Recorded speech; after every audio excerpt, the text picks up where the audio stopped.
Bonjour à toutes et à tous, j'espère que vous allez bien. Moi, je suis un peu malade, donc rassurez-vous, rien de grave, mais j'ai essayé de faire en sorte que vous profitiez au mieux de la conférence malgré ça. Alors, je suis développeur sur la cartographie nationale des lieux de médiation numérique, encore aujourd'hui. Et aujourd'hui, je vais vous parler d'un retour d'expérience, en fait, donc comment on n'a pas codé de back-end après 1 an et demi en production. C'est ça d'avoir des dépendances temporelles dans ces titres, c'est que parfois, ils sont plus à jour par rapport au programme. Alors, pour parler un petit peu de moi rapidement, je suis Marc Gavanier, je suis ingénieur logiciel indépendant, et donc voilà, ça fait quelques temps donc, je travaille sur ce projet en tant que lead développeur. D'abord, quelques instructions pour cette session. Donc, n'hésitez pas à m'interrompre s'il y a quelque chose de pas clair ou si vous avez une question. Je suis totalement OK avec ça, donc il n'y a pas de souci. Je suis très preneur de feedback. Il y aura un QR code à la fin. Je vous le dis, je vous le répéterai. N'hésitez pas à m'en donner. Je suis super friand. Et aussi, à la fin, vous aurez également un lien vers le diaporama sur la même slide. Avant de vous parler du retour d'expérience, de comment on a réussi à se débrouiller sans back-end, je vais vous parler un petit peu de BetaGouv. Et avant ça, j'ai un petit message pour la régie. J'ai pas de timer. Mais bon. Donc vous crierez pour m'arrêter. Donc pour BetaGouv, alors en fait BetaGouv c'est l'incubateur c'est un programme d'incubateur de projets du gouvernement. Donc, le but à BetaGouv, c'est de construire des nouveaux services numériques avec un impact maximal. Donc, en fait, pour faire ça, on essaye d'avoir une première itération du produit qui est ultra rapide. Le but, c'est de la mettre le plus rapidement possible entre les mains des utilisateurs. Ça nous sert à récolter des retours sur les priorités, sur comment ils reçoivent notre produit. Soit ça sert à rien, ok, très bien, on arrête tout. Soit ça sert, ça rend service, et peut-être qu'il y a mieux à faire, des choses à prioriser. Et donc on tient compte de ça pour mesurer l'impact. Et ensuite, on continue la boucle, comme ça. On essaye d'être vraiment dans une continuité d'amélioration pour produire des services utiles à des gens sur le terrain qui s'en servent. Et pourquoi on fait ça ? C'est pour éviter les problèmes que vous avez peut-être lus dans les journaux, où on fait des produits qui coûtent des millions et qui servent à rien quand ils fonctionnent, parce que parfois aussi on sait faire des produits qui coûtent des millions et qui ne fonctionnent même pas. Donc c'est une prouesse, mais ça existe. Donc voilà, nous, notre but, c'est vraiment d'éviter ça et d'être très frugal. Autre élément de contexte, donc cette fois plus basé sur le produit. En France, aujourd'hui, on compte environ 16 millions de personnes qui sont éloignées du numérique. Alors, c'est des sondages qui sont faits sur les personnes elles-mêmes qui se déclarent en fait éloignées du numérique. Donc, il y a une vraie problématique d'inclusion. Et dans ces sondages, on se rend compte que c'est une statistique qui augmente, enfin, c'est un nombre en fait qui augmente avec le temps. On aurait tendance à se dire que c'est les personnes âgées et puis de fil en aiguille, il y en a de moins en moins, donc forcément tout le monde va être à l'aise avec le numérique. Non, c'est complètement faux parce qu'il y a d'autres biais qui viennent s'ajouter sur cette stat, notamment le fait qu'on demande de plus en plus aux gens de faire des choses avec le numérique et des choses complexes. Là où il y a 10 ans, des gens disaient « ouais, c'est bon, moi je maîtrise total, je sais lire mes mails, t'en fais pas pour moi », aujourd'hui ils sont un peu moins sereins et donc la statistique augmente. Et donc il faut trouver des choses pour aider ces personnes à s'en sortir. Nous, l'impact qu'on veut avoir là-dessus, c'est de produire une cartographie nationale des lieux de médiation numérique. Donc, les lieux de médiation numérique, c'est des lieux où les personnes qui se sentent éloignées du numérique peuvent trouver un accompagnement, donc soit pour apprendre à faire le numérique, ou alors, dans les cas les plus extrêmes, que la personne fasse carrément à la place pour sortir de certaines situations qui peuvent être très problématiques d'un point de vue social. Nous, évidemment, on sait bien que les personnes qui sont éloignées du numérique ne vont pas aller sur notre cartographie pour voir où est-ce qu'elle peut être accompagnée, ça nous paraît évident. En fait, nous, la cible de notre produit, ça va plutôt être les travailleurs sociaux, donc ils vont rencontrer ces personnes qui ont des difficultés avec le numérique. Par exemple, quelqu'un qui travaille chez Pôle emploi, il rencontre quelqu'un qui veut être secrétaire et qui ne sait pas utiliser Word, Excel, enfin aucun outil de bureautique. Là, c'est compliqué pour moi de faire l'accompagnement, donc avant de t'accompagner au retour à l'emploi, je vais plutôt t'orienter vers quelqu'un qui va t'aider à prendre en main un petit peu ces outils. Et une fois que tu es plus à l'aise là-dessus, ensuite, on va se concentrer sur le retour à l'emploi. Donc voilà, c'est typiquement le genre de profil. Donc c'est les travailleurs sociaux qui vont avoir besoin à un moment donné d'orienter les personnes vers quelqu'un qui peut les aider à recoller avec le numérique parce qu'ils ne sont pas en mesure ou pas experts pour le faire eux-mêmes à leur échelle ou tout simplement, ce n'est pas leur travail, quoi. Et nous, dans ce contexte-là, chez Bedagouv, on aime bien les petites équipes. Donc nous, on est équivalent de 3 temps plein, avec à peu près un dev et demi, un peu plus, presque de dev sur le sujet. Donc on n'est pas beaucoup, et donc on doit adresser beaucoup de personnes, beaucoup de choses, en étant assez peu nombreux. Donc il faut composer avec ça et essayer de trouver des moyens d'être efficace. Et donc c'est là-dessus en fait que je vais vous parler un petit peu sachant tout ce contexte, comment on a construit notre produit en fait. La première étape, on nous a dit il faut quelque chose de rapide en ligne pour que les utilisateurs aient quelque chose dans les mains pour pouvoir nous faire des retours. OK. Alors on regarde un petit peu ce qu'il y a sur le terrain, parce qu'on n'est pas le premier outil de cartographie des lieux de médiation numérique. Il y en a d'autres qui existent, qui sont d'ailleurs très très bien et qui sont territoriaux. Et en fait, on a repéré qu'il y en avait un qui était vraiment super, qui faisait exactement ce qu'on veut faire. C'est un produit qui s'appelle Résine, c'est le réseau de l'inclusion de la métropole de Lyon. Et on est allé les voir, on leur a dit votre outil il est trop bien, on veut faire comme vous, mais sauf qu'on veut mettre tous les points de la France, pas juste les points qui sont dans la métropole de Lyon. Mais ils nous ont dit OK, faites, c'est open source, vous pouvez faire un fork et amusez-vous. Donc c'est ça qu'on a fait. On a fait un fork. Le problème, c'est que ils avaient développé donc un back-end, un front-end, tout ça, et ils avaient bien sûr leur propre schéma de données qui permettait de récupérer des points sur leur API et les afficher. Okay. Donc nous, ce qu'on a choisi de faire dans ce premier temps, c'est qu'on a fait le fork juste du front. Le back-end, on a vu qu'il était utilisé juste pour une route pour récupérer les points. Donc ce qu'on a fait, c'est qu'on a fait le call d'API, on a récupéré le JSON, on l'a mis avec les sources du front et on a choisi de ne pas migrer l'API pour gagner du temps. Donc on avait ce site statique front avec les données JSON qui étaient directement embarquées, qui représentaient la métropole de Lyon. On a publié tout ça et en 2 semaines, un peu moins, on avait quelque chose en ligne.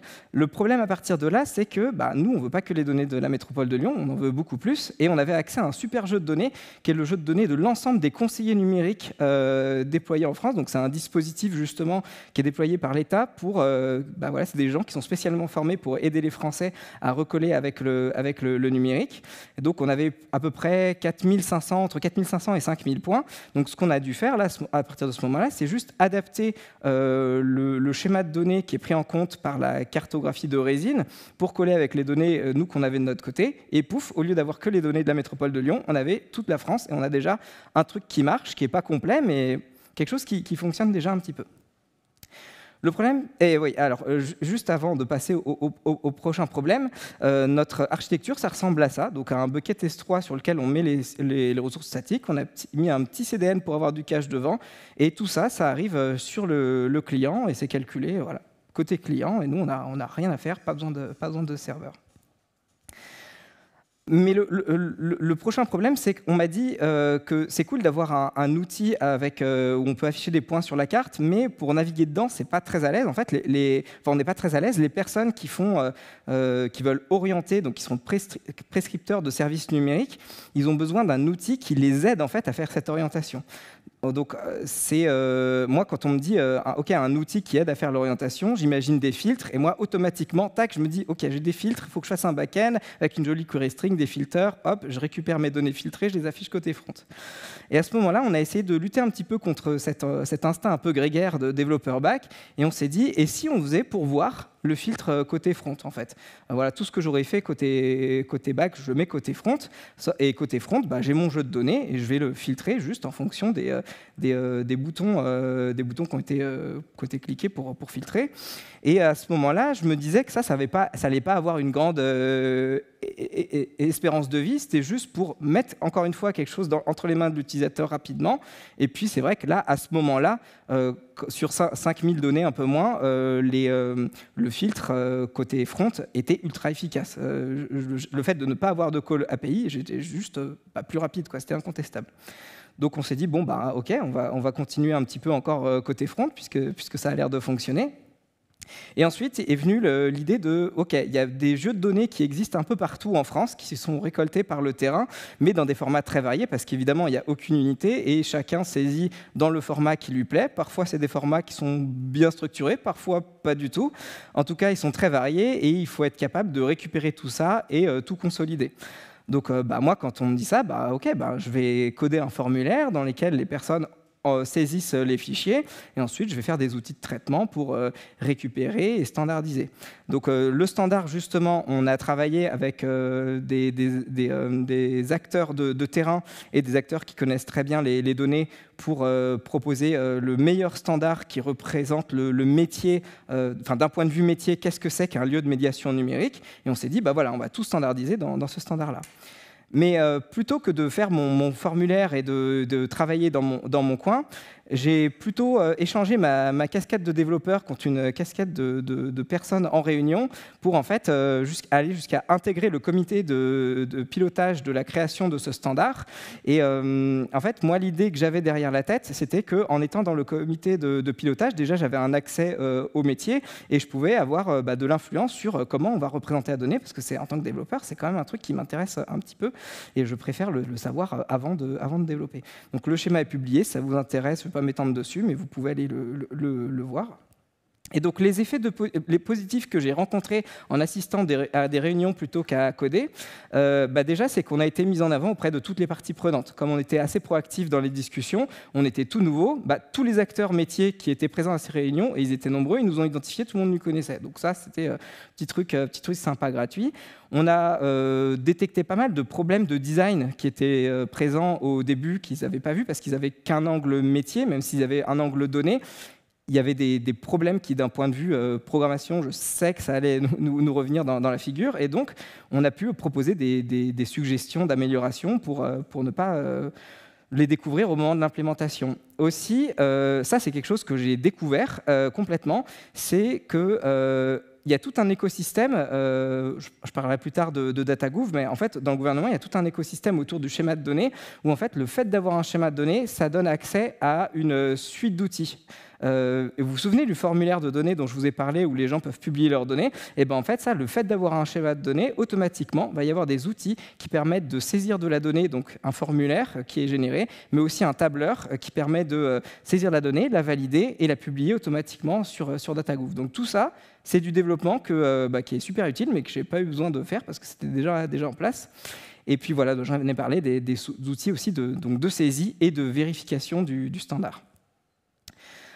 Alors, on m'a dit, OK, là, jusque-là, ça marche bien, c'est chouette, on peut récupérer des schémas de données, les gens peuvent les standardiser eux-mêmes s'ils ont la foi de le faire. Je vous dis, spoiler, les gens ne standardisent pas leurs données. Hein. Si vous leur dites, ils ont déjà leurs données, vous leur pondez un nouveau standard, ils s'en fichent. Mais bon, ils avaient les outils, en tout cas, pour le faire, et ça, rien que ça, c'était cool, et nous, on a des outils pour le valider. Mais on m'a dit, moi, je suis dans un lieu de médiation numérique, ma donnée, elle n'a pas été connectée, il n'y a personne qui me connaît en fait. Je voudrais que mon point soit sur votre carte, comment je fais? Et donc là, je me suis dit, c'est un peu game over, je suis obligé de faire un formulaire de lieu de médiation numérique, donc ça veut dire qu'il me faut un espace d'authentification où les gens peuvent se connecter, référencer des lieux, s'ils ont plusieurs lieux, voire plusieurs lieux, enfin bref. Ça arrive avec tous ses copains, ce formulaire, et on s'est dit à ce moment-là, avant de développer, on va regarder ce qui existe. On a regardé des outils, on a découvert Dora. Donc Dora, c'est la plateforme de l'inclusion, c'est un outil de la plateforme de l'inclusion. Donc c'est un peu là, dans le même giron que BetaGouv, en tout cas, ils appliquent la même méthodologie, et ils font une série de formulaires qui permet de recenser l'ensemble des données de l'inclusion. Donc il y a l'inclusion numérique, mais il y a aussi la mobilité, le retour à l'emploi, tout type d'inclusion. Nous, finalement, on est juste une sous-partie de Dora. Donc on s'est dit, c'est très bien, on va utiliser votre outil, comme ça on ne fait pas notre formulaire, on récupérera vos données par un moyen, par derrière. Le problème, c'est qu'on a fait des tests utilisateurs et le formulaire était trop complexe pour eux. Effectivement, ils essayent d'avoir une vue très très générique de l'ensemble, et nous, on est vraiment hyper spécifique sur un point précis.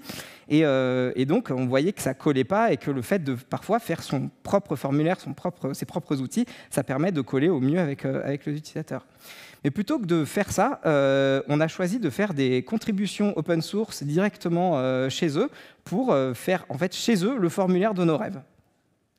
Et donc ça, les effets positifs que ça a eu, déjà, on a fait une fonctionnalité supplémentaire sur Dora. Nous, quand on leur avait parlé de ça, au début, ils ont dit « Ah ouais, faire des formulaires spécifiques par thématique, nous, ça nous intéresse, mais là, en ce moment, on n'a pas le temps, on a autre chose à faire, c'est pas du tout dans nos priorités. » On dit bah, « Ok, nous, c'est dans les nôtres, donc on vous le fait, comme ça, vous l'avez, au moins sur cette thématique, vous ferez peut-être les autres plus tard, ou quelqu'un d'autre fera les autres, mais au moins, sur la thématique de la médiation numérique, vous serez certain d'avoir le formulaire qui est le plus adapté au métier possible. » Aussi, nous, dans l'autre sens, on bénéficie de l'expertise de Dora sur la mise à jour des données, parce qu'une fois qu'on collecte la donnée, c'est bien beau, mais derrière, il faut être capable d'appeler les gens pour qu'ils mettent à jour leurs données, vérifier s'ils ont déménagé, que les numéros de téléphone sont encore les bons. Enfin, tout ça, c'est un travail qui prend du temps, et nous, clairement, on n'a pas le temps de faire ça, surtout sur tous les lieux qu'on gère. Eux, sur le terrain, ils font tout un effort pour faire connaître leur outil et le déployer. Si on avait dû faire le nôtre, on aurait dû, conjointement à eux, faire un effort équivalent de business développement pour que les gens juste connaissent notre formulaire. Donc nous, ça nous intéresse vachement qu'on les laisse déployer leur outil. On leur dit, allez, déployez Dora, parce qu'au fur et à mesure qu'ils vont intéresser des personnes, si c'est des gens qui ont une activité dans la médiation numérique, c'est des utilisateurs qu'on récupère, et nous, on n'a rien eu à faire. On leur a juste dit, on l'a juste poussé, quoi. Ils continuent de développer leur outil, donc eux, ils sont dans leur formulaire, ils sont à fond dans leur formulaire et dans leur système pour avoir un outil qui est le plus idéal possible là-dedans. Et donc, toutes les fonctionnalités qu'ils vont ajouter, ça bénéficie directement à nos utilisateurs. Et encore une fois, nous, on n'a rien à développer de ce point de vue-là.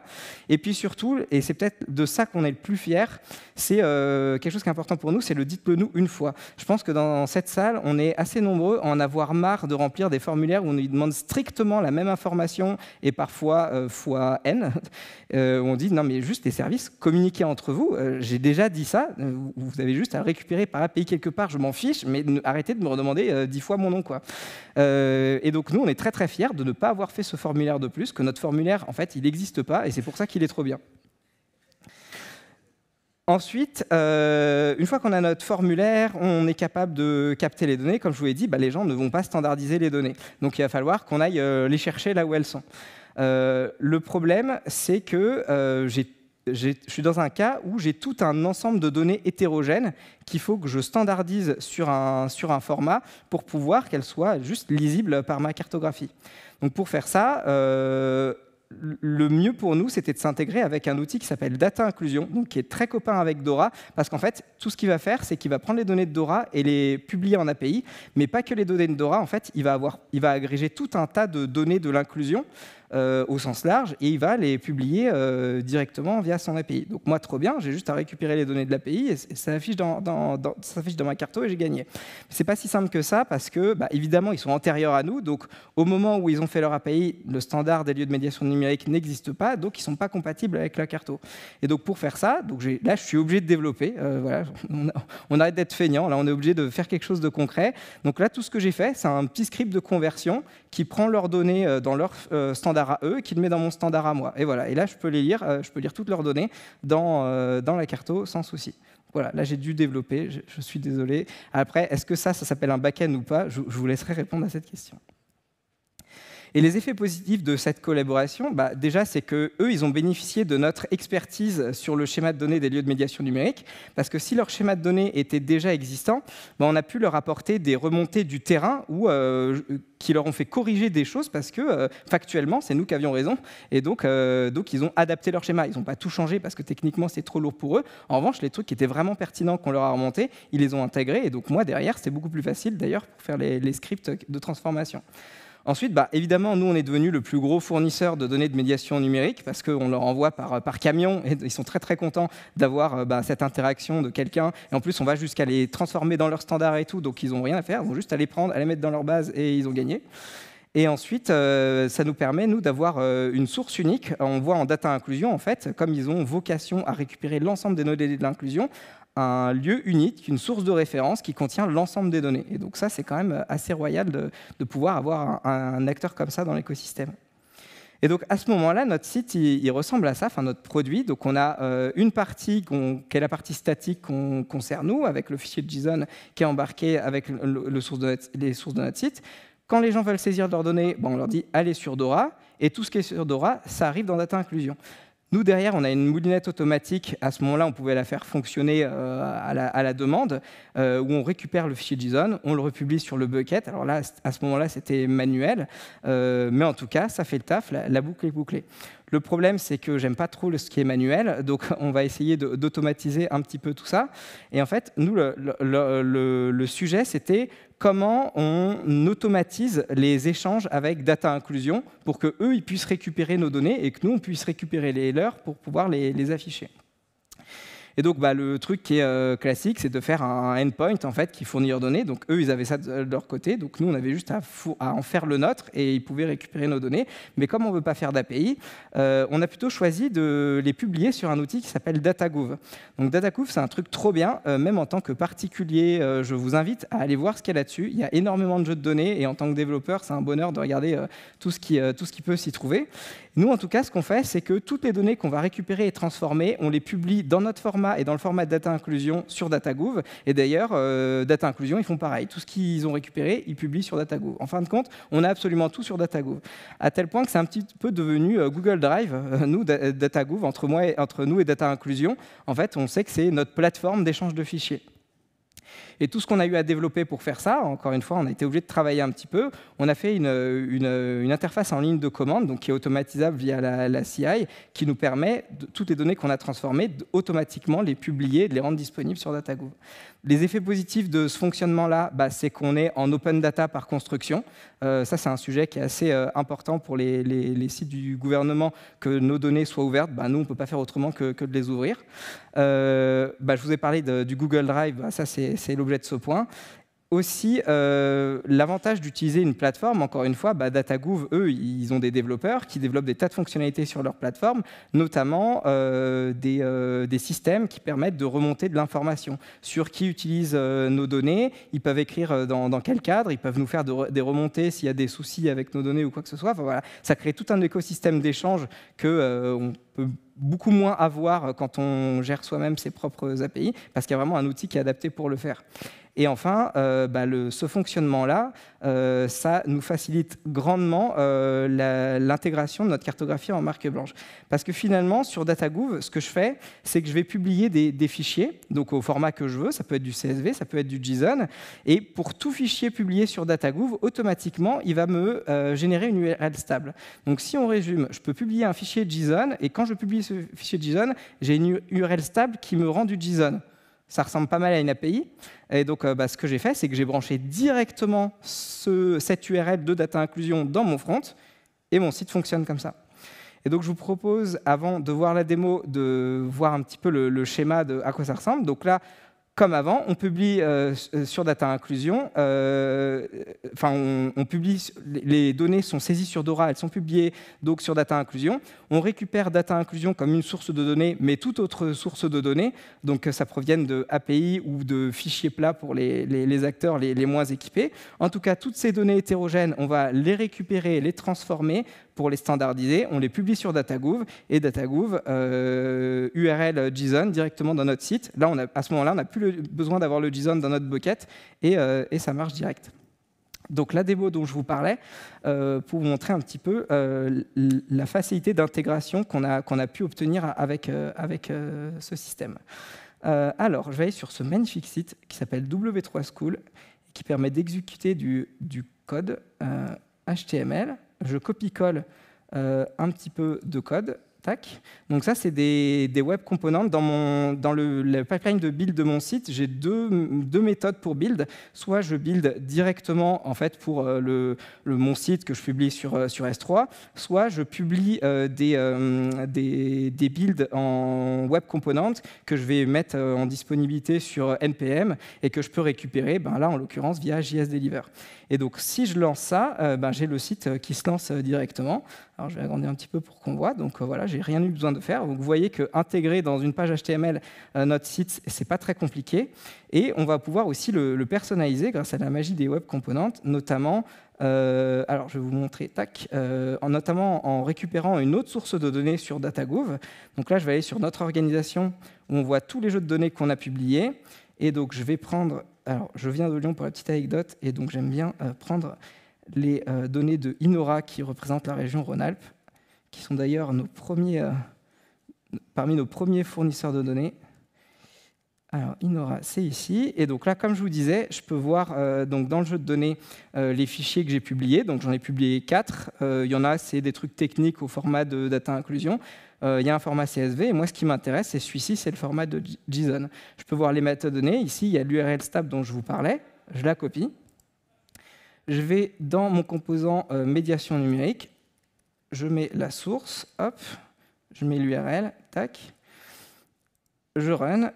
Et maintenant, voilà, j'ai les données qui sont filtrées juste sur Rhône-Alpes. Voilà, j'ai rien eu à faire de plus, pas besoin d'intégrer une API compliquée et tout. Je copie juste une URL. Et ensuite, je peux même aller un peu plus loin dans la personnalisation et mettre, voilà, centré sur la région Rhône-Alpes pour que, hop, ce soit directement intégré dans un site.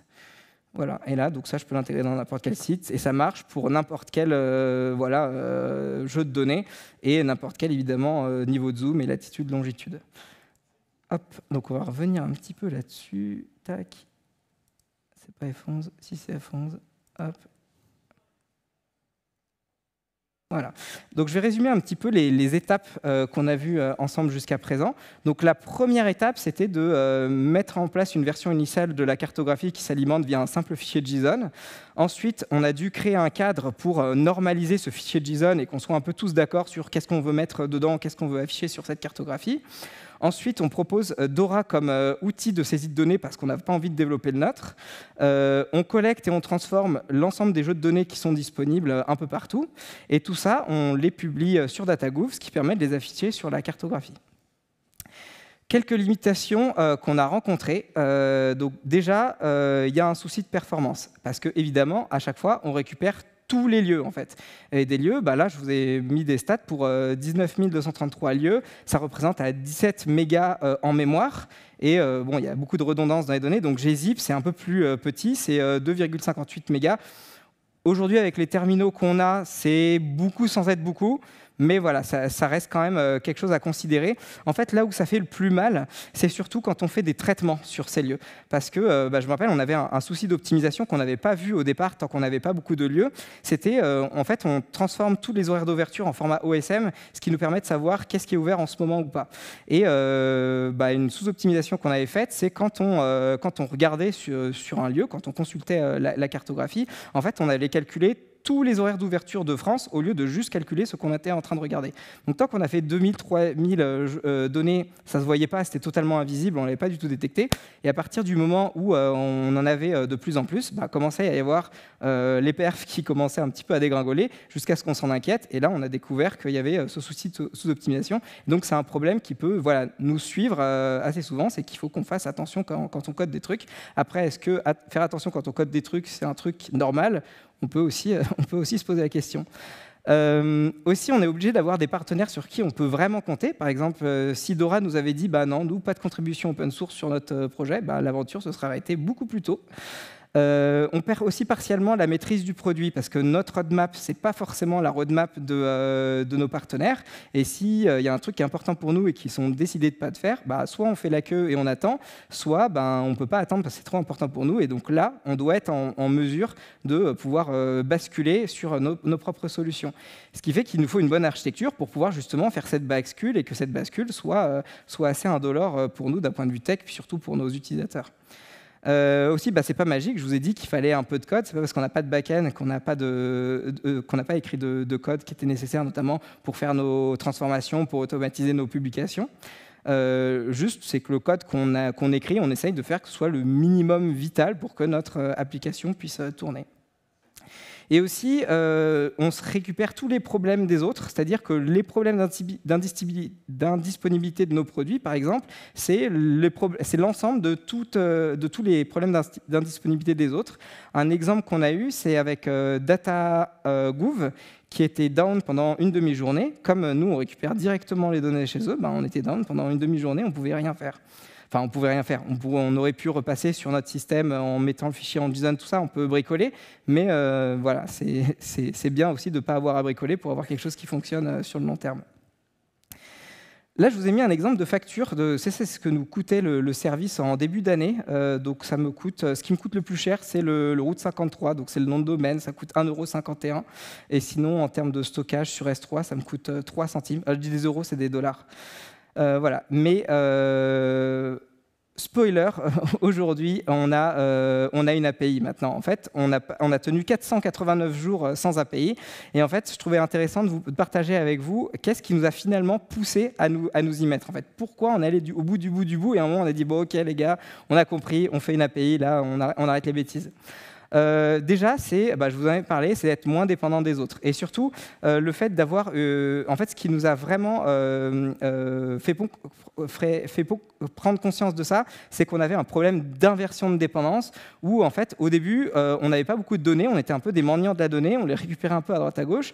Et puis, à force de faire des traitements, à raffiner les données, les améliorer, on est un peu devenu des cadors de la donnée de la médiation numérique. Et les autres, ils sont intéressés pour les récupérer, notamment Data Inclusion.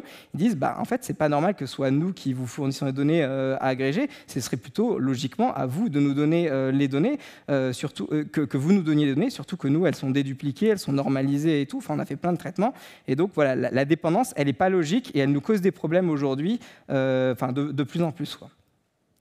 Aussi, on a eu des acteurs, un en particulier, qui avaient des soucis de confidentialité sur ces données, qui nous a dit nous, on veut bien vous partager nos lieux, en revanche, on ne veut pas être en open data.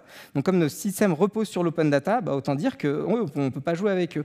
Ce qui est dommage, c'est parce qu'ils ont quand même un peu plus de 2000 lieux qui pourraient nous intéresser. Pour nous, ce n'est pas négligeable. Et donc, pour l'instant, on est bloqué. Et si on avait une API, on pourrait garantir la confidentialité en faisant en sorte que toutes les données soient publiées, sauf les leurs, en open data, j'entends, sauf les leurs. Et aussi, ils voulaient avoir des statistiques d'usage, donc en faisant un petit bricolage, en faisant des faux appels à leurs données au moment où elles sont consultées directement sur notre carto. Et ça, typiquement, ce genre de mécanisme, une API serait beaucoup plus pratique pour nous pour mettre ça en place. Aussi, alors ça c'est un truc historique qu'on a détecté assez tôt, c'est qu'on nous demandait souvent de la donner comme ça. On dit, par exemple, en Normandie, ils nous ont dit c'est trop cool, toutes vos données de lieux de médiation numérique, nous on n'en a pas, on n'a pas fait l'effort de les récolter jusqu'à présent, et plutôt que de partir de zéro, on aimerait bien partir de vos données en fait, mais juste centré sur la Normandie.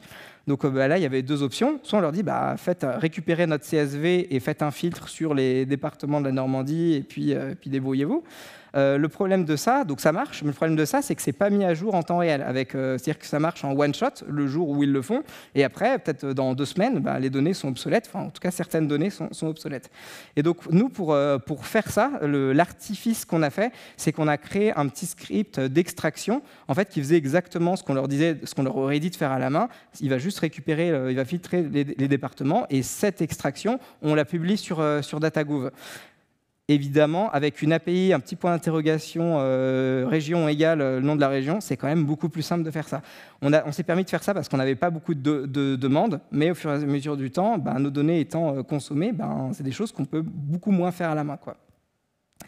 Et aussi, je vous en ai parlé, c'est plus on a de données, plus les vitesses de traitement nous prennent du temps. Donc, pas côté front, mais côté transformation, avec toutes les transformations, toutes les améliorations qu'on fait sur les données qu'on reçoit, la déduplication. C'est des opérations qui parfois sont en petit taux de n carré. Et donc, quand il y a du quadratique dedans, on essaye de faire tout le ninjitsu possible pour le diminuer. Mais il y a un moment donné, ça nous prend du temps, quoi. Et un exemple de ça, alors juste avant l'exemple, une petite photo de notre back-end. Ce qui est rigolo d'ailleurs sur notre back-end, c'est qu'on voit que notre back, il n'interagit pas du tout avec notre front. En fait, il est uniquement là pour avoir un état côté transformation. Parce que c'est ça ce qui nous posait le souci, c'est que jusqu'à présent, on était complètement stateless, c'est-à-dire qu'on pouvait supprimer notre fichier JSON, enfin supprimer toutes nos données, et en fait, tous les jours, on reconstruisait tout de zéro. C'est-à-dire qu'on allait tout récupérer ce qui existait, on faisait toutes les transformations, des duplications, on publie tout. Voilà, tous les jours, on part d'une feuille blanche. Donc on est hyper résilient vis-à-vis de nos données. En revanche, plus on a de données, plus tous ces traitements nous prennent du temps. Pour illustrer ça, je vous ai mis un exemple d'une CI. Donc c'est un cron sur GitHub qui nous fait tous les jours notre transformation, notre publication. Donc on voit que le temps séquentiel, c'est de 40 minutes, donc pour tout transformer et publier.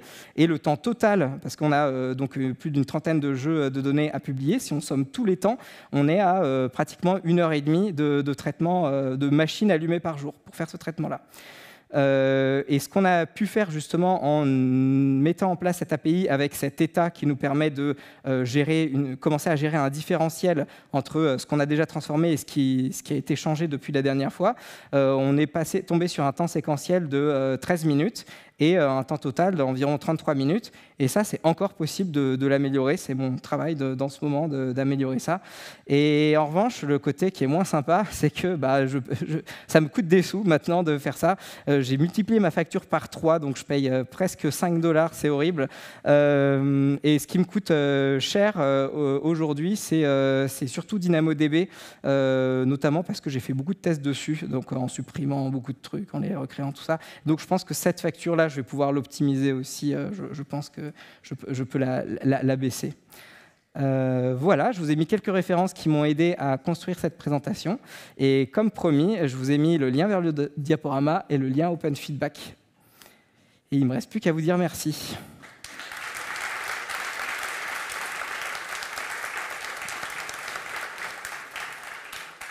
Si vous avez des questions, on a 6 minutes, je crois. Alors, vu que le timer est arrivé en retard, on a peut-être un peu moins de 6 minutes. Ah oui, vas-y. Pardon, le Alors ça, c'est pas nous, on s'est appuyé sur les chiffres du ministère. Donc, je ne sais pas du tout comment ils l'ont sorti, mais ça, c'est pas nous du tout qui l'avons fait. C'est des chiffres officiels. Oui.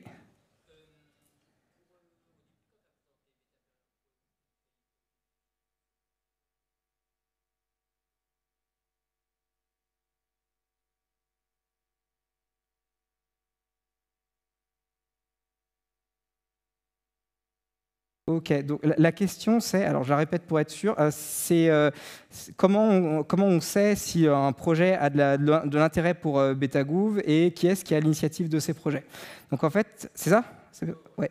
Donc les personnes qui sont à l'initiative des projets chez Betagouv, on aime bien prendre des personnes sur le terrain qui constatent un dysfonctionnement ou une possibilité d'amélioration. Et en fait, ces personnes-là savent qu'elles ont un espace, donc Betagouv, où ils vont pouvoir proposer leurs solutions. Donc là, leur solution, elle passe dans des phases de test où le but, c'est de ne pas mettre beaucoup d'argent dessus, juste voir si le besoin, donc il est réel, actionnable, et j'oublie tout le temps le troisième, enfin bref, qu'il y a un vrai besoin à résoudre et qui sert vraiment à quelque chose sur le terrain et qu'on peut vraiment faire quelque chose pour eux. Une fois qu'on a démontré ça, donc il y a un comité de financement qui va allouer des fonds pour 3 mois de développement, et en fait, tous les 3 mois, va y avoir des évaluations pour savoir si ce qui a été fait sert à quelque chose effectivement ou pas. Et dans ces cas-là, si ça ne sert pas, c'est pas grave, chacun rentre chez soi. On est très content de ne pas avoir gaspillé plus d'argent public que ça. Et puis si ça sert, on sait qu'on fait quelque chose d'utile et on est content. Donc dans tous les cas, on est gagnant. Donc, alors, la question revient sur les prestataires qui interviennent sur ces périodes-là. Chez Betagouv, on travaille beaucoup avec des freelances. On est à peu près 1000 freelances donc sur l'ensemble de l'écosystème. Voilà, donc c'est ce qui nous permet justement d'avoir cette flexibilité au niveau de la contractualisation. Oui.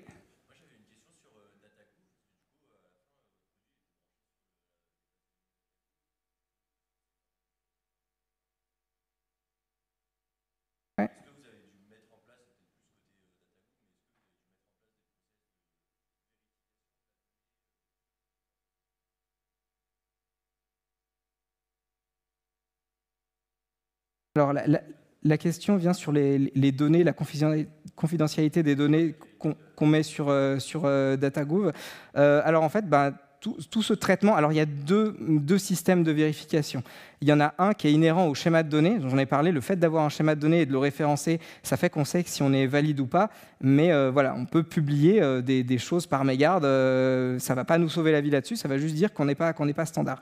En revanche, moi, dans mon code, et ça, c'est vrai que je n'ai pas trop incité dessus, il y a toute une partie métier en fait, qui représente vraiment, d'un point de vue programmation, qu'est-ce que c'est qu'un lieu de médiation numérique. Et ce truc-là, ça produit forcément de la donnée valide. C'est-à-dire que si j'avais des données en plus, elles n'y sont pas. Et si elles sont invalides, elles sont totalement...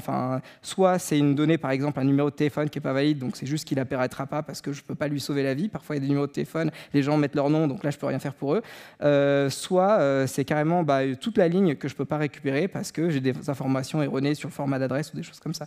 Donc tout ça, il y a des traitements automatiques qui sont à ma charge, qu'on a codés nous-mêmes, qui permettent de garantir ça.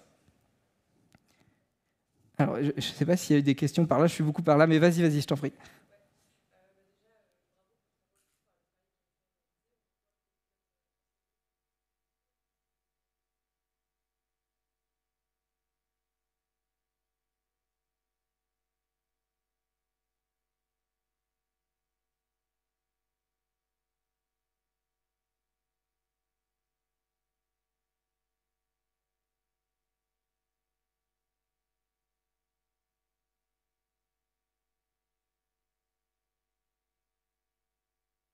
Alors la question vient sur la diversité des outils qu'on a dans le secteur public et la volonté de les intégrer dans un outil commun.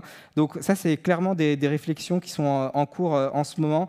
En fait, alors j'ai simplifié en disant que je travaille pour Betagouv parce que je ne veux pas rentrer dans le dédale administratif, mais en vrai, je travaille pour l'Agence nationale pour la cohésion des territoires, qui a son propre incubateur. Et eux, ils ont ce qu'ils appellent un pôle transverse. Et en fait, le pôle transverse a justement vocation à unifier les outils pour vraiment produire une suite d'outils qui soit présente pour les médiateurs numériques. Et voilà, qu'ils ont vraiment un écosystème qui est clairement identifié et voilà, qui savent que c'est un truc qui est fait pour eux et qui fonctionne bien. Il reste 47 secondes pour une dernière question rapide. Ah oui, pardon.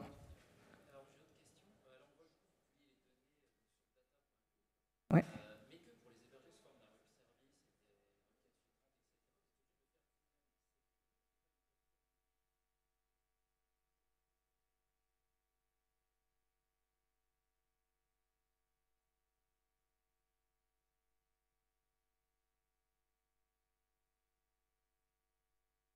Ouais, c'est vrai que data.gouv est un outil qui a sa propre roadmap. C'est vrai que ce serait trop bien. Donc la question revenait sur est-ce que sur DataGouv, on pourrait avoir des fonctionnalités avancées de filtres qui m'éviteraient de les faire moi-même.